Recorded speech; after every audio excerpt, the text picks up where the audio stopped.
Only 506 small boat migrants were deported between July and September, down 20% on the previous quarter, Mr. Philp said.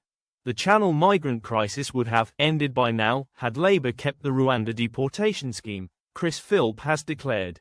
The Shadow Home Secretary told the Daily Express Labour is also failing to return people who cross. Only 506 small boat migrants were deported between July and September, down 20% on the previous quarter, Mr. Philp said. Shadow Home Secretary Chris Philp said, Labour is shamefully failing to secure our borders.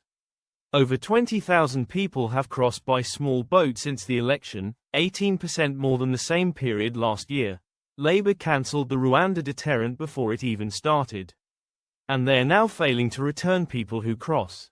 If Rwanda had started, the crossings would have been ended by now, as Australia found when they introduced a deterrent. Keir Starmer and Yvette Cooper should hang their heads in shame. Almost 34,000 migrants have crossed the Channel this year, including more than 20,000 since Sir Keir Starmer became Prime Minister in July.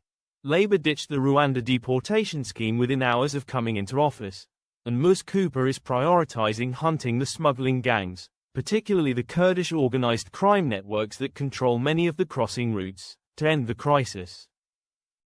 The Home Secretary also believes greater cooperation with European nations will allow police to disrupt the smugglers' supply chains and seize more boats and engines.